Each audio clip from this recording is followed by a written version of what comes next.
السلام علیکم ناظرین، آج میں پستی کا واحد علاج بیان کر رہا ہوں۔ وَمَا خَلَقْتُ الْجِنَّ وَالْإِنسَ إِلَّا لِيَعْبُدُونِ۔ ترجمہ یعنی ہم نے جنات اور انسان کو صرف اس لیے پیدا کیا ہے کہ بندہ بن کر زندگی بسر کرے۔ اب جب کہ مقصد زندگی واضح ہو گیا اور اصل مرض اور اس کے معالجے کی نوعیت معلوم ہو گئی تو طریقے علاج کی تجویز میں زیادہ دشواری نہ آئے گی، اور اس نظریے کے ماتحت جو بھی علاج کا طریقہ اختیار کیا جائے گا انشاءاللہ نافع اور سود مند ہوگا۔ ہم نے اپنی ناسا فہم کے مطابق مسلمانوں کی فلاح اور بہبود کے لیے ایک نظام عمل تجویز کیا ہے جس کو فی الحقیقت اسلامی زندگی یا اسلاف کی زندگی کا نمونہ کہا جا سکتا ہے، جس کا اجمالی نقشہ آپ کی خدمت میں پیش ہے۔ سب سے اہم اور پہلی چیز یہ ہے کہ ہر مسلمان تمام اغراض و مقاصد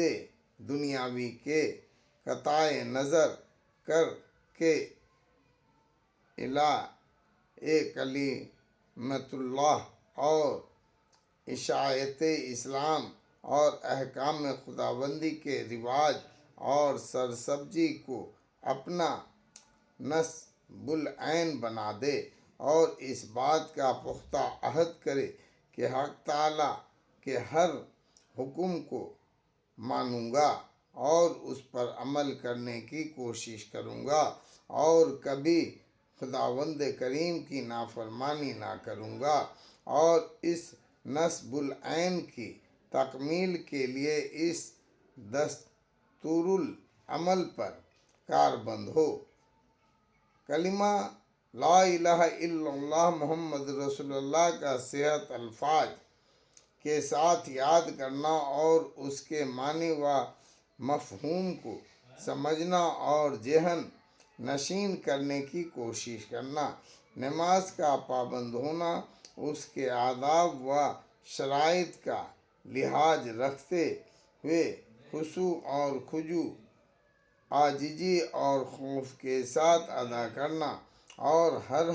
رکن میں خداوند کریم کی عظمت و بزرگی اور اپنی بندگی اور بے چارگی کا دھیان کرنا، غرض اس کوشش میں لگے رہنا کہ نماز اس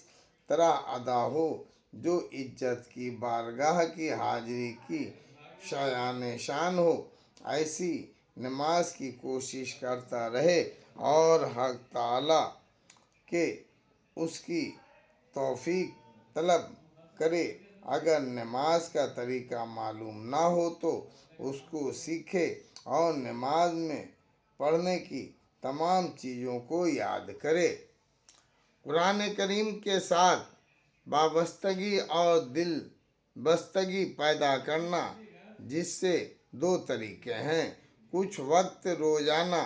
ادب اور احترام کے ساتھ معنی و مفہوم کا دھیان کرتے ہوئے تلاوت کرنا، اگر عالم نہ ہو اور معنی نہ مفہوم کو سمجھنے سے قاصر ہو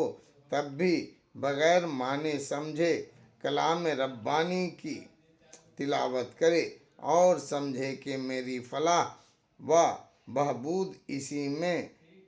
مجمر یعنی پوشیدہ ہے۔ محض الفاظ کا پڑھنا بھی سعادت عظمی ہے اور موجب خیر و برکت ہے، اور اگر الفاظ بھی نہیں پڑھا جا سکتا تو تھوڑا وقت روزانہ قرآن مجید کی تعلیم میں صرف کرنا، اپنے بچوں اور اپنے محلے اور گاؤں کے لڑکوں اور لڑکیوں کی قرآن مجید اور مذہبی تعلیم کی فکر کرنا، اور ہر کام پر اس کو مقدم رکھنا، کچھ وقت یاد الہی اور ذکر میں گزارنا، پڑھنے کے لیے کوئی چیز کسی شیخ طریقت متبع سنت سے دریافت کرے، ورنہ کلماسوم سبحان اللہ والحمد للہ ولا الہ الا اللہ واللہ اکبر ولا حول ولا قوت الا باللہ العلی العظیم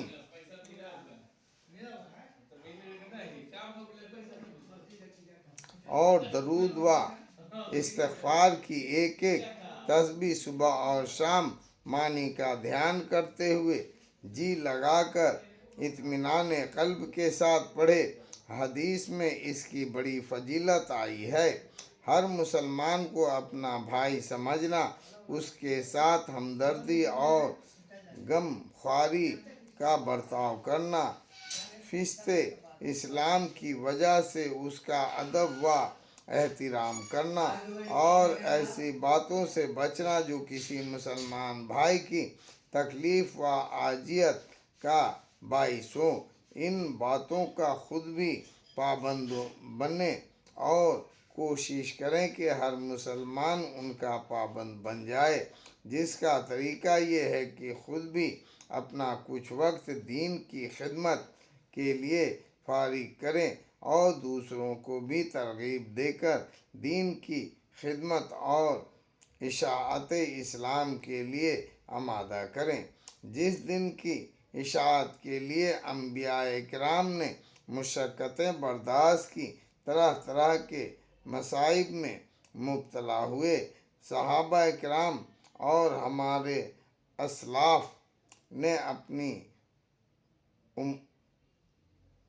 عمروں کو اس میں صرف کیا اور اس کی خاطر راہ خدا میں اپنی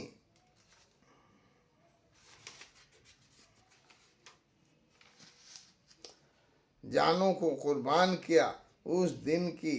ترویج یعنی رائج کرنے و بقا کے لیے تھوڑا وقت نہ نکالنا بڑی بد نصیبی اور خسران یعنی گھاٹا نقصان ہے، اور یہی وہ اہم فریضہ ہے جس کو چھوڑ دینے کی وجہ سے آج ہم تباہ و برباد ہو رہے ہیں۔ پہلے مسلمان ہونے کا مفہوم یہ سمجھا جاتا تھا کہ اپنی جان و مال، عزت و آبرو اشاعت اسلام اور اعلیٰ کلمت اللہ کی راہ میں صرف کریں، اور جو شخص اس میں کوتاہی کرتا ہے وہ بڑا نادان سمجھا جاتا ہے۔ لیکن افسوس کہ آج ہم مسلمان کہلاتے ہیں اور دین کی باتوں کو اپنی آنکھوں سے مٹتا ہوا دیکھ رہے ہیں، پھر بھی اس دین کی وفا و ترویج کے لیے کوشش کرنے سے گریز کرتے ہیں۔ غرض اعلیٰ کلمت اللہ اور اشاعت دین متین جو مسلمان کا مقصد زندگی اور اصلی کام تھا، اور جس کے ساتھ ہمارے دونوں جہان کی فلاح و ترقی وابستہ تھی، اور جس کو چھوڑ کر آج ہم ذلیل و خوار ہو رہے ہیں، اب صرف ہمیں اپنے اسی اصل مقصد کو اختیار کرنا چاہیے اور اس کام کو اپنا جزو زندگی اور حقیقی مشغلہ بنانا چاہیے، تاکہ پھر رحمت خداوندی جوش میں آئے اور ہمیں دنیا و آخرت کی سرخ روئی اور شادابی نصیب ہو۔ اس کا یہ مطلب ہرگز نہیں کہ اپنا تمام کاروبار چھوڑ کر بالکل اس کام میں لگ جائیں، بلکہ مقصد یہ ہے کہ جیسی اور دنیاوی ضروریات انسان کے ساتھ لگی ہوئی ہیں اور ان کو انجام دیا جاتا ہے، اس کام کو بھی ضروری سمجھ کر اس کے واسطے وقت نکالا جائے۔ جب چند آدمی اس کے لیے تیار ہو جائیں تو ہفتے میں چند گھنٹے اپنے محلے میں اور مہینے میں 3 دن قرب و جوار کے مواضعات میں اور سال میں 1 مہینہ دور کے مواضعات میں اس کام کو کریں، اور کوشش کریں کہ ہر مسلمان امیر ہو یا غریب، تاجر ہو یا ملازم، زمیندار ہو یا کاشتکار، عالم ہو یا جاہل، کانگریسی ہو یا لیگ کی کام میں شریک ہو جائے اور ان امور کا پابند بن جائے۔ اللہ اکبر۔